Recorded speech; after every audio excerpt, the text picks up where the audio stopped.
Hi అండి. Praise Lord. ఎలా ఉన్నారు? ఈరోజు మీకు ఒక మంచి రెసిపీతో వచ్చానండి. చాలా టేస్టీగా ఉంటుంది. టేస్ట్ మీకు ఫస్ట్ టైం చేసుకున్నా కానీ చాలా చాలా బాగా నచ్చుతుంది. ఈ అంతేకాదు ఇది బాడీని కూడా బాగా కూల్ చేస్తుంది. చాలా సింపుల్గా చేసుకోవచ్చండి. ఎక్కువ ఇంగ్రీడియంట్స్ కూడా అవసరం లేదు. చాలా ఈజీగా చేసుకోవచ్చు. మీకు చూపిస్తాను, వచ్చేయండి. ఫస్ట్ అయితే నేను ఇక్కడ మార్నింగే లేచిన తర్వాత ఇక్కడ వాటర్ అయితే తాగుతున్నానండి. మెంతులు వాటర్ అండి ఇవి. ఇది నేను మా హస్బెండ్ అయితే తాగుతున్నాము. ఫస్ట్ అయితే వాటర్ అయితే కంప్లీట్ చేసేస్తాను.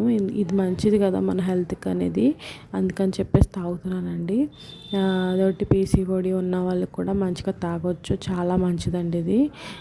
ఇది తీసుకున్నానండి. ఇది కంప్లీట్ చేసిన తర్వాత నేను ఇక్కడ ఓట్స్ అయితే తీసుకుంటున్నానండి. ఓట్స్ కూడా చాలా మంచిది. దీంట్లో సీడ్స్ అన్నీ ఉంటాయి కదా. నేను ఇక బ్రేక్ఫాస్ట్ కోసం అని చెప్పేసి ఓట్స్ అయితే తీసుకున్నాను. నేనైతే 2 బాదాములు తీసుకున్నాను. మా హస్బెండ్ అయితే తినరండి, ఎందుకంటే తన కంపెనీలో ఉంటుంది కాబట్టి మార్నింగే తను వెళ్ళిపోతారు. ఓన్లీ జస్ట్ ఏదైనా టీ కానీ ఏదైనా తాగాలనుకుంటే వాటర్ తాగి వెళ్ళిపోతారండి మ్యాక్సిమము. ఇంకా మార్నింగే కాబట్టి డ్యూటీ తనకేం అంత ఇబ్బంది అవ్వదు. నాకు కూడా ఎక్కువ పని ఉండదండి మార్నింగ్ టైంలో. అందుకని చెప్పేసి నేనైతే ఓట్స్ కలుపుకున్నాను, ఎందుకంటే కొంచెం మంచిది కదా, అందుకని చెప్పేసి. చూసారు కదా టైం ఎంత అయిందో, 1:15 అయిందండి. ఇప్పుడు నేను స్టార్ట్ చేశాను. ఈ లోపల అంతా నేనైతే ఇంకా వీడియో ఎడిటింగ్ కోసం అని కూర్చున్నానండి. అందుకే ఎక్కువ టైం తీసుకున్నదండి. చాలా లేట్ అయిపోయింది. ఇంకా వంట అయితే స్టార్ట్ చేసేసుకుందామండి. ఫస్ట్ అయితే నేను ఇక్కడ ఆనపకాయ అయితే కట్ చేసుకుంటున్నాను. చిన్నగా కట్ చేసుకోవాలంటే ఎంత వీలైతే అంత చిన్నగా అయితే కట్ చేసుకోవడానికి ట్రై చేయండి. మీకు విషయం చెప్పిన, మీకు మా హస్బెండ్కి అస్సలు నచ్చదండి. ఆనపకాయ అంటే బాబోయ్ అంటారు. అలాంటిది ఇది మీకోటి ఇంకో విషయం ఏంటంటే, ఇది వండుదామని చెప్పేసి నేను ఒక 3 డేస్ నుంచి చెప్తున్నాను, తినాలి ఉంది ఇంట్లో ఆనపకాయ ఉంది తినాలంటే, వద్దు వద్దు అని చెప్పేసి ఇన్ని రోజులు స్కిప్ చేశారు. ఆఖరికి మా హస్బెండే మొత్తం ఖాళీ చేశారండి. అంత బాగుంటుంది. ఇది మా నాన్నమ్మ రెసిపీ. చాలా సింపుల్గా చేసేదండి, కానీ నాకు కూడా ఫస్ట్లో నచ్చేది కాదు. మేము ఎవరూ తినేవాళ్ళం కాదు. కానీ ఒకసారి మా నాన్నమ్మ చేసి పెట్టింది. ఇంకప్పటి నుంచి మాకు కూడా బాగా నచ్చుతుంది. ఎప్పుడైనా నేను ఎక్కువ కూడా ఆనపకాయ కూడా తింటానికి ఇష్టపడుతున్నాను, ఎందుకంటే నాకు ఇష్టం అయిపోయింది ఆనపకాయ అనేది. సర్లే అండి, దాని విషయం పక్కన పెడితే ఇక్కడ నేనైతే పెసరపప్పు తీసుకున్నానండి. ఇది కూడా 2 స్పూన్స్ తీసుకున్నాను. చూసారు కదా ఎంత తక్కువ తీసుకున్నాను. దీన్ని అయితే నేను కర్రీ వండే ముందు నానబెట్టుకున్నానండి. ఇలా నానబెట్టుకుని పక్కన పెట్టుకున్నా. ఇప్పుడైతే ఒక గిన్నె తీసుకుని దాంట్లో ఆయిల్ వేసుకున్నాను. ఆయిల్ కూడా మనకి ఎక్కువ అవసరం లేదు, సరిపోతుంది, కొంచెం చాలు. దీంట్లోనే జీలకర్ర, కరివేపాకు, ఎండుమిర్చి తీసుకున్నానండి. నా దగ్గర ఎండుమిర్చి ఎక్కువ లేదు, కొంచెమే ఉంది, నాకు చాలు. అయినా కానీ మనకి బాడీ కూల్ అవడం కోసం చేసుకున్నాం కాబట్టి నాకు ఇది చాలా అనిపించింది. ఇవి మంచిగా వేగిపోయిన తర్వాత మనం కట్ చేసి పెట్టుకున్న ఆనపకాయ ముక్కలన్నీ దీంట్లో వేసుకోవాలండి. ఇది ఎక్కువ టైం కూడా పట్టదు కాబట్టి ఈజీగా అయిపోతుంది. చాలా సింపుల్గా చేసుకోవచ్చు కాబట్టి మీరు ఎక్కువ టెన్షన్ తీసుకోవద్దండి. టేస్ట్ మాత్రం చాలా చాలా బాగుంటుంది, మరొకసారి చెప్తున్నాను. వేసేసుకొని మంచిగా ఒక నూనెలో కొంచెం సేపు మగ్గనివ్వండి. దీంట్లోనే కొంచెం ఉప్పు వేసేసుకోండి. ఇలా కొంచెం ఒక 2 నిమిషాలు ఉంచుకుంటే కొంచెం చూడండి కింద అలా అడుగంటుతుంది, అంటే అంతవరకు ఉంచుకోక్కర్లేదు.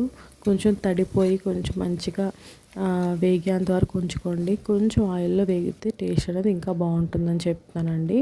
దీంట్లో నేనైతే ఎక్కువ ఇంగ్రీడియంట్స్ ఏం వేయట్లేదు, చాలా తక్కువగానే వేసుకోవాలండి. ఎందుకంటే మన బాడీ కొంచెం కూల్ అవ్వాలంటే ఇలాంటివి తక్కువ వేసుకుంటేనే మంచిదండి. నేను ఇక్కడ ఏం వేయలేదు, జస్ట్ కొంచెం ధనియాల పౌడర్, కొంచెం దాంట్లో కొంచెం పసుపు, కొంచెం కారం, ఇవి మాత్రం వేసుకున్నాను. మంచిగా కలిపేసిన తర్వాత ఇప్పుడు నేను ఇందులో మనం పెసరపప్పు నానబెట్టుకున్నాం కదండి, అది వేసేసి ఒకసారి కలిపేసుకున్న ఒక 2 నిమిషాలని మూత పెట్టుకున్నాను. 2 నిమిషాలు చూసారు కదా వాటర్ ఎలా వస్తున్నాయో. ఈ వాటర్ వచ్చినప్పుడు మనం ఒకసారి వాటర్ అడ్జస్ట్ చేసుకుని, ఇంకా వాటర్ అనేది ఊరుతూ ఉంటుందండి. మనకి సరిపోతుంది వాటర్. మీకు కావాలనుకుంటే వేసుకోండి, ఇంకా మెత్తగా కావాలి, కొంచెం వాటర్గా ఉంటే బాగుండు అనుకున్నప్పుడు మాత్రం కొంచెం వేసుకోండి, నో ప్రాబ్లం. నాకైతే ఇలా సరిపోతుంది కాబట్టి నేను వేసుకొని ఇంకా కుక్కర్ మూత పెట్టేసుకొని ఒక 2 విజిల్స్ వస్తే అయిపోతే చాలండి, ఎక్కువ అవసరం లేదు. మనం ఎక్కువ కూడా కష్టపడక్కర్లేదు కాబట్టి నేనైతే కుక్కర్లో వేసేసుకున్నాను. టైం కూడా కలిసి వస్తుంది. నేను ఇవన్నీ చేసుకునే టైంలోనే నేను గిన్నెలు కూడా కడిగేసుకున్నాను. ఒక పక్కన వంట చేస్తున్నాను.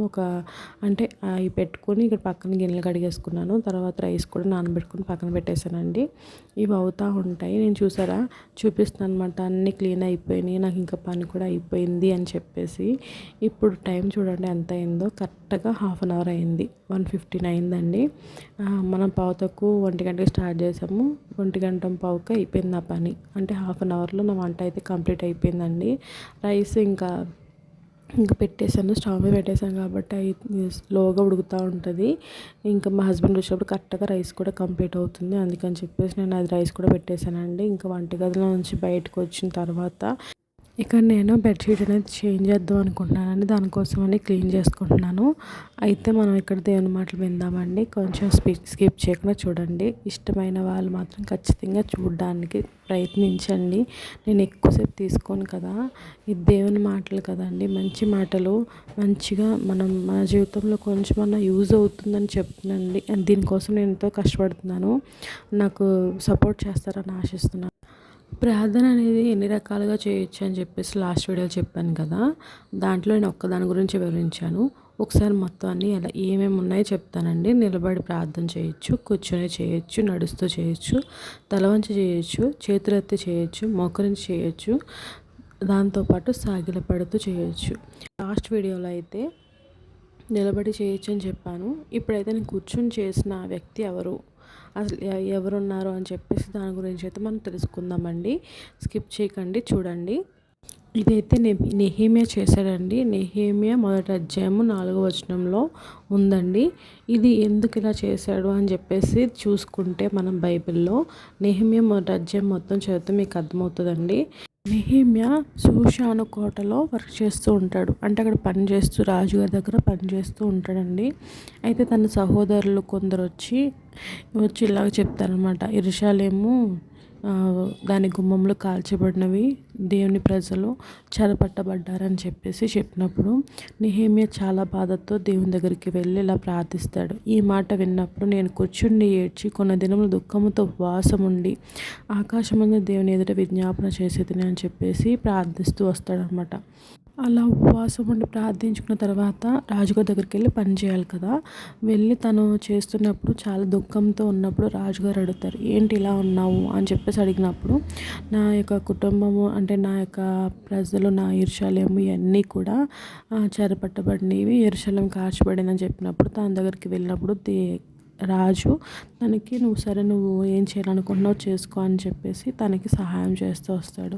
అలాగే యెరూషలేము మళ్ళీ కట్టబడుతుంది అనమాట. ఇక్కడ మనం ఒకటి గమనించవచ్చు, నెహెమ్యా రాజుగారి దగ్గర ఉండి పని చేసుకుంటున్నాడు, తనకంటూ లైఫ్ ఉంది. కానీ ఏం చేశాడు, తన ప్రజలు, తన ముఖ్యంగా మందిరం సరిగ్గా లేదని చెప్పేసి తను ఎంతగానో ఇష్టంతో ప్రార్థనతో ఎంతో దుఃఖపడుతూ దేవుని దగ్గర విజ్ఞాపన చేసినప్పుడు దేవుడు తన మొరను ఆలకించాడు. మరి మన మందిరం గురించి మనం ఎంతగా ప్రయత్నిస్తున్నాం. దేవుని మందిరం కట్టాలి, దేవుని మందిరం పాడైపోతుంది, దేవుని మందిరంలో ఏదో సామాన్ అవసరమైనప్పుడు మనం ఇచ్చేవారంగా ఉన్నామా, లేదంటే దాని గురించి ప్రార్థన చేసే వారంగా ఉన్నామా లేదా అనేది ఒకసారి గమనించుకోండి. నేను చెప్పాలనుకునేది ఏంటంటే, ప్రార్థన ద్వారా ఏదైనా సాధించగలం. ఇక్కడ కూర్చునే ప్రార్థించాడు నెహెమ్యా, తన ప్రార్థన దేవుడు అంగీకరించాడు. అలా మనం ఉండాలి, అంతేనండి.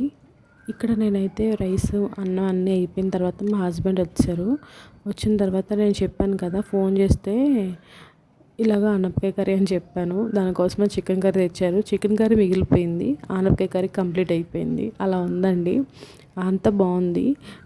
నేనైతే ఏదో వీడియోలు చెప్పాలని చెప్పట్లేదు, నిజమే చెప్తానండి. చాలా బాగుంది, ఒకసారి ట్రై చేయండి. అంతేనండి. ఈ వీడియో మీకు ఎలా ఉంది, యూస్ఫుల్గా ఉందంటే ఖచ్చితంగా సబ్స్క్రైబ్ చేసుకుని ఫాలో చేసి కామెంట్ చేయండి, లైక్ చేయడం మాత్రం మర్చిపోకండి. Thank you for watching. Thank you so much అండి.